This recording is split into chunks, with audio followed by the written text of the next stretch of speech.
وہ فوراً بیگ سنبھالتی اٹھنے لگی، مگر اس سے پہلے ہی شہریار پیچھے کی طرف ہٹا اور زوردار لہجے میں بولا، بیٹھو یہاں واپس، مجھے تم سے بات کرنی ہے۔ وہ مہوین کو بازو سے کھینچ کر واپس بٹھا چکا تھا۔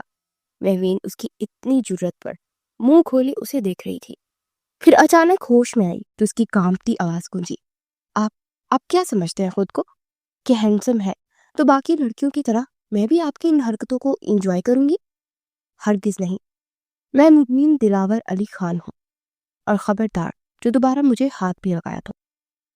شہریار صرف اسے مصنوعی غصہ دکھا رہا تھا، وہ بھی کچھ دیر اور مہوین کو اپنی نظروں کے سامنے دکھنا چاہتا تھا، مگر دلاور خان کا نام سن کر اس کا چہرہ اب سچ میں غصے سے لال ہو گیا۔ شہریار نے غصے سے اس کا بازو دوبارہ دبوچا، ورنہ کیا؟ ہاں، اپنے باپ سے کہہ کر میرا قتل کروا دو گی؟ جس طرح اس نے مہوین نے اسے بیگی آنکھوں سے دیکھا اور اس کی کلائی شہریار کی گرفت میں درد کر رہی تھی اور اسے کچھ سنائی نہیں دے رہا تھا۔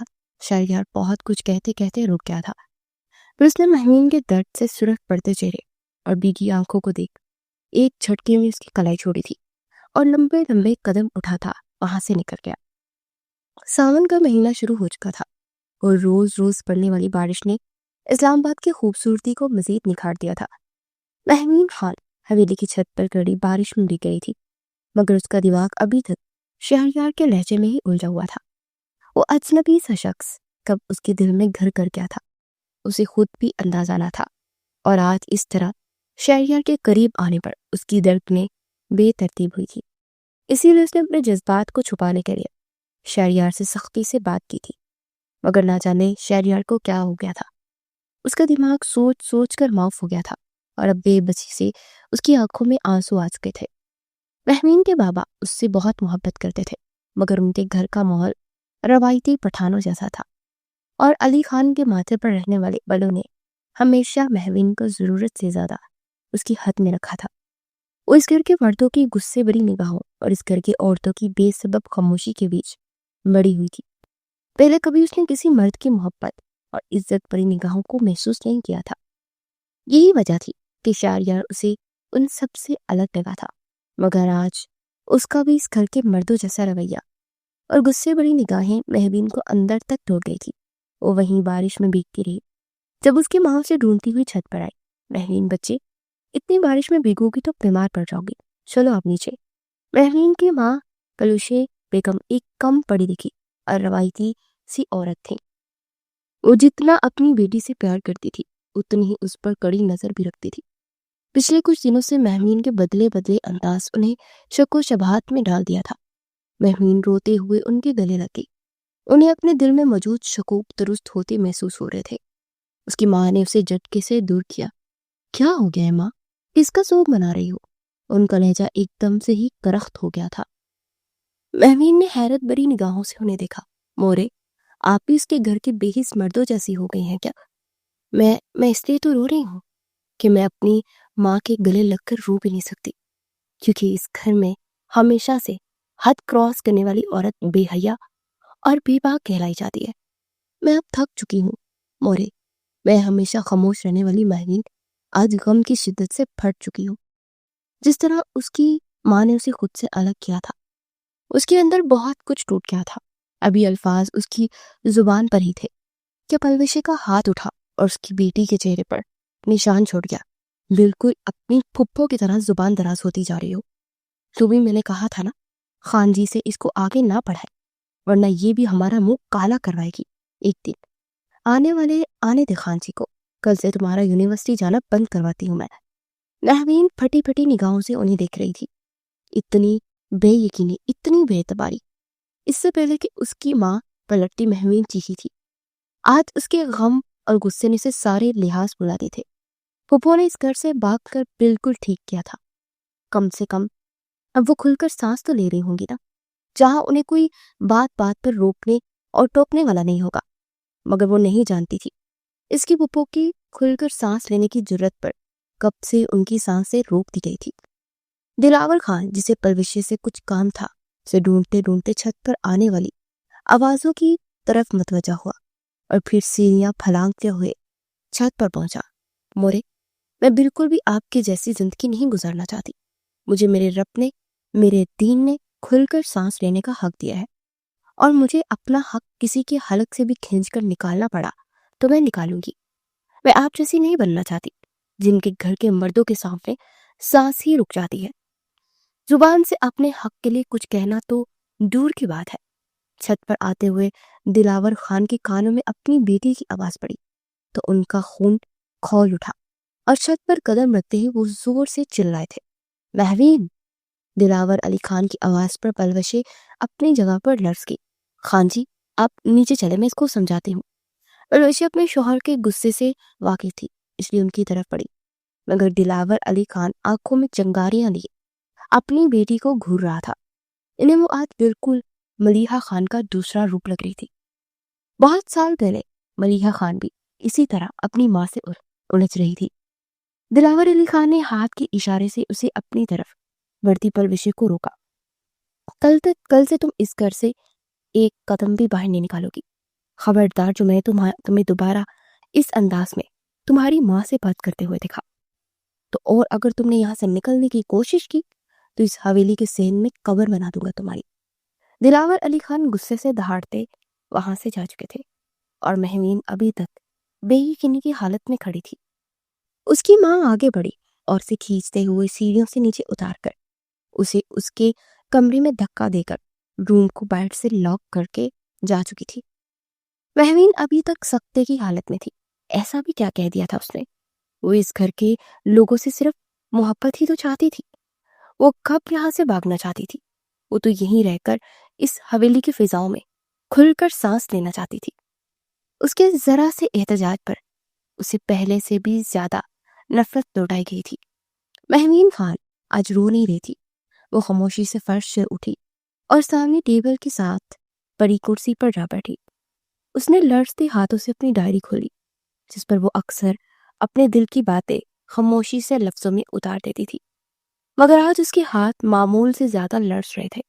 اس نے پین کو مضبوطی سے تھاما اور کچھ ہی دیر بعد اس کے الفاظ ڈائری کے صفحوں پر اتر چکے تھے۔ میں اپنی ماں سے بہت محبت کرتی ہوں، لیکن میں ان کے جیسی نہیں بننا چاہتی۔ مجھے اپنے بابا سے بہت محبت ہے، مگر میں ان کے جیسا شوہر نہیں چاہتی۔ مجھے ان دونوں سے ہی محبت ہے، مگر میں نہیں چاہتی کہ میری بیٹی کو کبھی بھی وہ محسوس کرنا پڑے جو میں کر رہی ہوں۔ مہوین کے اندر کے طوفان کی طرح کھڑکی کے باہر بارش بھی تیز ہو گئی تھی۔ 2 دن گزر چکے تھے اور مہوین اس دن کے بعد سے یونیورسٹی نہیں آئی تھی۔ شہریار کو اب خود پر بھی غصہ آ رہا تھا کہ وہ لڑکی پر غصہ کیسے کر سکتا ہے۔ اسے تو ہمیشہ عورتوں پر بے جا چیخنے چلانے والے مردوں سے ہی نفرت تھی، پھر وہ اس دن خود پر قابو کیوں نہیں رکھ سکا تھا؟ وہ شاید مجھ سے ڈر گئی ہے، اس لیے یونیورسٹی نہیں آ رہی۔ شہریار خود کے ساتھ الجھے دماغ سے بڑبڑاتا جا رہا تھا۔ 2 دن سے اس نے مہوین کو نہیں دیکھا تھا اور اب اس کا یونیورسٹی میں بالکل بھی دل نہیں لگ رہا تھا۔ وہ لمبے لمبے قدم اٹھاتا اپنی گاڑی کی جانب پڑا اور یونیورسٹی کے گیٹ سے باہر نکل گیا۔ وہ مہوین کی ایک جھلک دیکھنے کے لیے پاگل ہو گیا تھا۔ اس نے گاڑی کا رخ خان حویلی کی طرف موڑ لیا۔ اس حویلی کے پاس سے بھی نہیں گزرنا چاہتا تھا، مگر آج دل کے ہاتھوں مجبور ہو کر اس نے اپنی گاڑی اس حویلی کے باہر لا کر روک دی تھی۔ وہ بے چین نظروں سے سامنے دوسری منزل پر موجود کمروں کی کھڑکیوں پر لٹکتے پردوں کو دیکھ رہا تھا۔ مہوین اس دن سے بہت خاموش ہو گئی تھی۔ وہ اب پھر سے پہلے والی مہوین بن چکی تھی، خالی دماغ، سہمی اور الجھی ہوئی۔ نہ جانے اس دن اس میں کہاں سے وہ ہمت آ گئی تھی، مگر اب ہمت کا اسے پورا پتہ چکانا پڑا تھا۔ مہوین اپنے کمرے میں آہستہ سے چلتے کھڑکی تک آئی اور پردہ سرکا کر باہر کا منظر دیکھتے اس نے ایک گہری سانس بھری، جب اچانک اس کی نظر نیچے گاڑی میں بیٹھے چہرے پر پڑی۔ وہ شہریار تھا جو اس کی ایک جھلک کی خاطر اپنے دشمنوں کے دروازے تک آ پہنچا تھا۔ مہوین کی آنکھوں میں حیرت لیے اسے ہی دیکھ رہی تھی۔ شہریار پلٹنے ہی والا تھا جب کھڑکی کا پردہ سرکا اور سامنے وہ چہرہ تھا جسے دیکھ کر اس کے دل کی دھڑکن ایک لمحے کے لیے تھم گئی تھی۔ وہ آنکھوں میں محبت اور جذبات کا طوفان لیے مہوین کے چہرے پر نظریں جمائے گاڑی میں بیٹھا تھا۔ اسے اپنے اندر سکون اترتا ہوا محسوس ہو رہا تھا۔ دلاور علی خان گلی کی نکڑ سے مڑے تو اپنے گھر کے سامنے کھڑی گاڑی دیکھ کر وہ چونکے۔ اسی لمحے شہریار گاڑی سے اترا۔ اس نے گاڑی کی ساتھ ٹیک لگائی اور ہاتھ سینے پر باندھے محبت بری نگاہوں سے مہوین کے چہرے کو تکنے لگا۔ مہوین مکمل طور پر اس کی نظروں کے حصار میں کھوئی ہوئی تھی۔ دلاور علی خان نے شہریار کی نظروں کے تعاقب میں دیکھا تو ان کا خون کھول اٹھا اور تیز تیز قدم اٹھاتے ہوئے حویلی کی طرف بڑھے۔ اپنے بابا کو دیکھ مہوین کے چہرے پر خوف کی ایک لہر دوڑ گئی تھی اور وہ جھٹ سے پردہ کھڑکی کے آگے کر کے ویسے ہی پلٹ گئی۔ یہ سب ایک لمحے میں ہوا تھا۔ مہوین کے خوف زدہ چہرے کو دیکھ شہریار کو دلاور علی خان سے ایک نئے سرے سے نفرت ہوئی تھی۔ اس نے پہلی بار کسی بیٹی کو اپنے باپ سے اتنا خوف زدہ ہوتے دیکھا تھا۔ وہ غصے سے گاڑی میں بیٹھا اور وہاں سے نکل گیا، مگر اس کے دل و دماغ میں کچھ کھٹک رہا تھا۔ اسے مہوین کا یوں اس قدر خوف زدہ ہونا نارمل نہ لگا تھا۔ دلاور علی خان پھن پھناتے ہوئے حویلی میں داخل ہوئے، مگر پھر انہوں نے خود کو سنبھالا اور ہال میں موجود صوفے پر بیٹھ گئے۔ وہ جو سوچ رہے تھے کہ انہوں نے بلا وجہ مہوین پر اتنی پابندی لگا دی ہے، وہ آج سوچ کر آئے تھے کہ مہوین کو دوبارہ یونیورسٹی جانے کی اجازت دے دیں گے۔ مگر حویلی کے باہر کا منظر دیکھ اب ان کی پیشانی پر فکر کی لکیریں تھی۔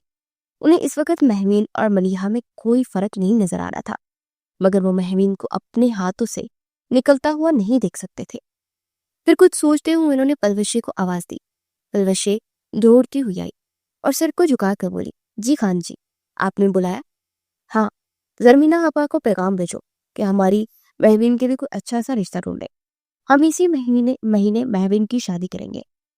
یہ کہتے ہوئے دلاور علی خان ہمیشہ کی طرح اپنا فیصلہ سنا کر بغیر کچھ سنے وہاں سے جا چکے تھے۔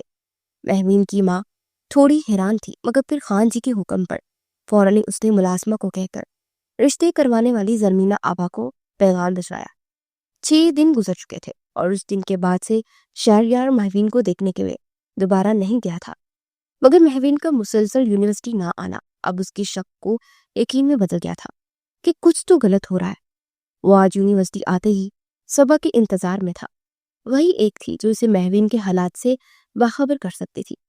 صبا آج گھر سے جلدی نکلی تھی۔ وہ یونیورسٹی جانے سے پہلے مہوین سے ملنا چاہتی تھی۔ مہوین کا مسلسل یونیورسٹی نہ آنا اور اس کا نمبر بن جانا اسے پریشان کر گیا تھا۔ کچھ ہی دیر میں وہ خان حویلی کے باہر تھی۔ ڈور بیل بجانے پر گارڈ نے منہ باہر نکالا، اسے سر سے لے کر پیر تک دیکھا۔ اسے پہچان چکا تھا کیونکہ صبا پہلے بھی ایک دو بار مہوین کے گھر آئی تھی۔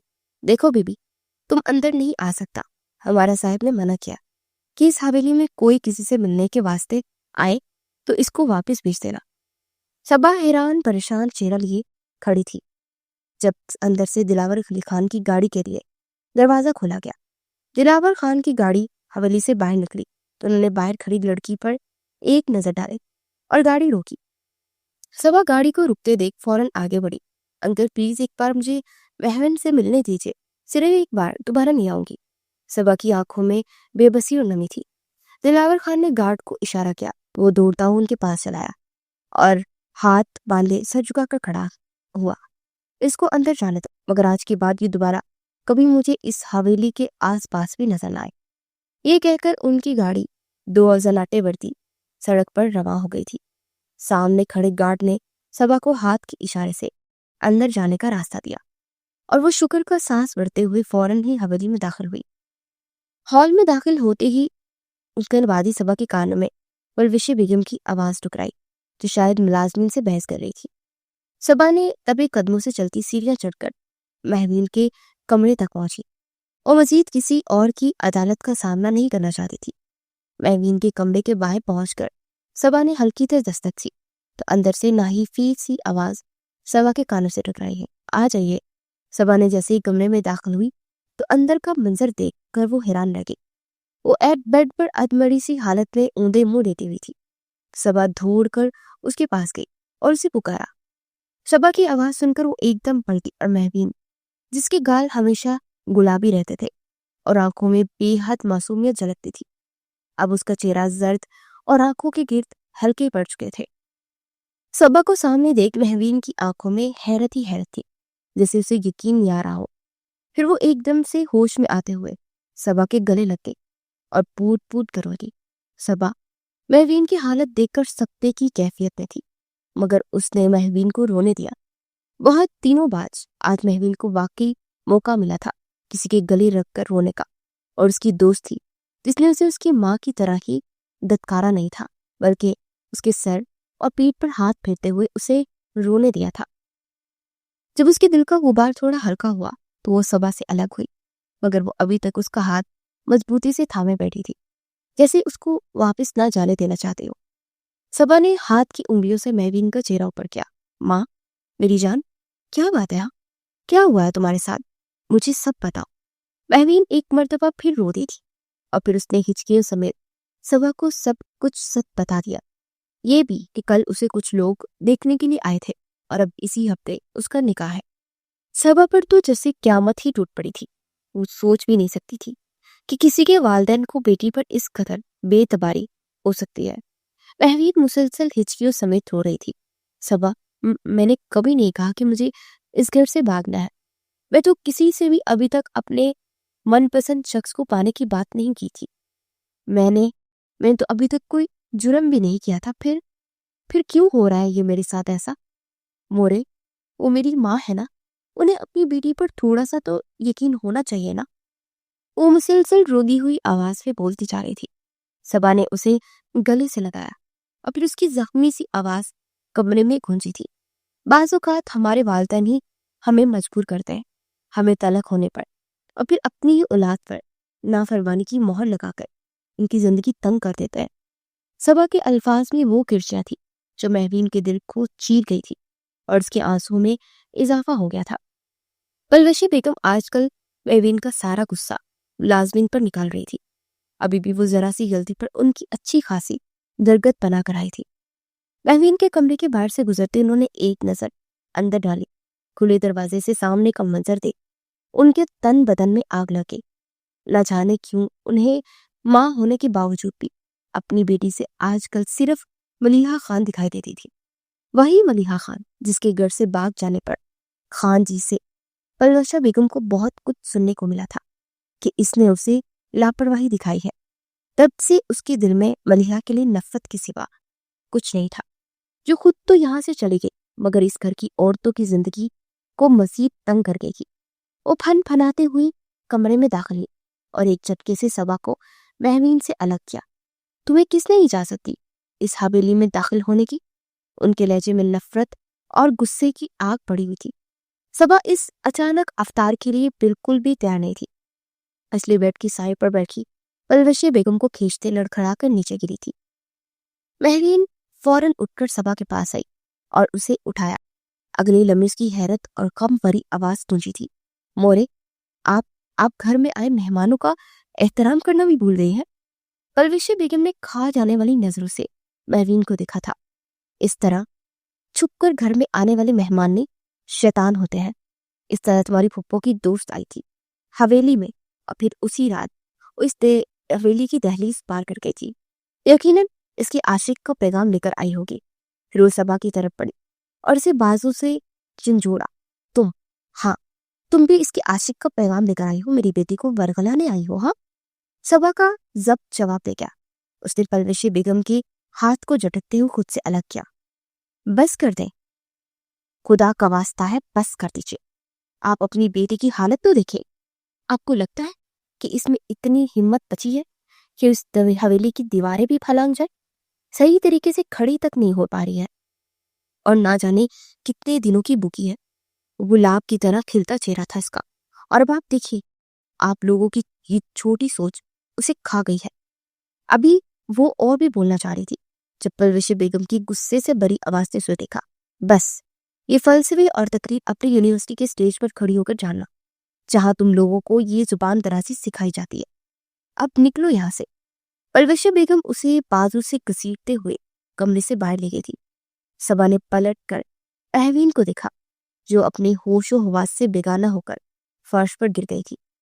صبا نے پلوشی بیگم کی منتیں کی مگر ان پر کوئی اثر نہ ہوا اور وہ صبا کے بازو سے گھسیٹتی حویلی کے دروازے سے باہر نکال آئی تھی۔ پھر وہ گارڈ کی طرف متوجہ ہوئی۔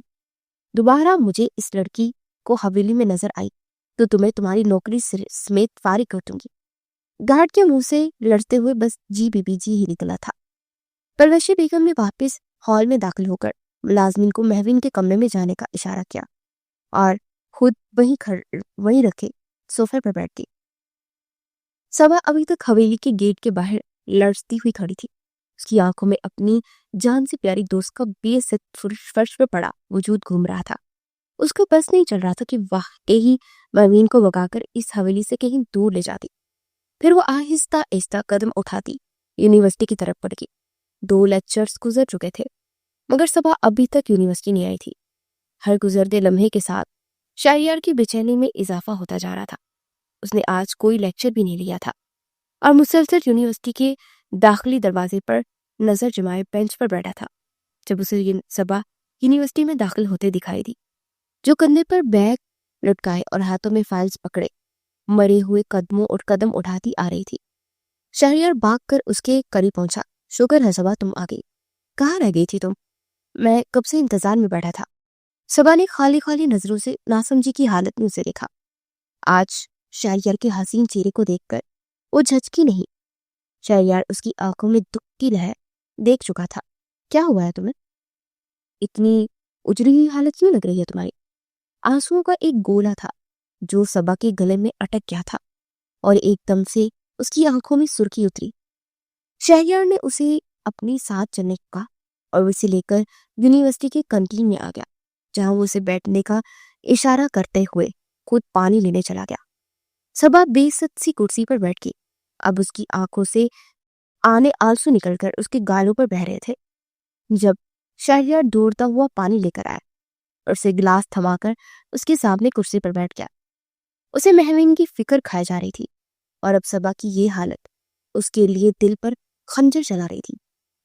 صبا نے لرزتے ہاتھوں سے پانی کا گلاس تھاما اور ایک گھونٹ پی کر ہی واپس رکھ دیا. وہ ابھی تک خود کو سنبھالنے کی کوشش کر رہی تھی جب اس نے آنسو بری نگاہیں اٹھا کر شہریار کی طرف دیکھا، جس کے چہرے پر غصے کی شدید ترین لہر چڑک رہی تھی. صبا، کیا ہوا ہے؟ میرے ساتھ شیئر تو کرو، ہو سکتا ہے میں تمہاری کچھ مدد کر سکوں. میں تو مہوین کے بارے میں تم سے پوچھنے والا تھا مگر تم تو پہلے ہی نہ جانے کس کے غم میں حصار میں ہو. مہوین کا نام سن کر صبا پوٹ پوٹ کر روتی اور اس نے لرزتے ہونٹوں سے بے بسی سے مہوین کا نام پکارا. مہوین کا نام سن کر صبا کے انداز پر شہریار کا دل خوف کی شدت سے دھڑکا. کیا ہوا ہے مہوین کو؟ تم اس طرح کیوں رو رہی ہو؟ تمہارا کوئی رابطہ ہوا ہے مہوین سے؟ شہریار نے ایک دم سے سوالات کی بوچھار کر دی تھی.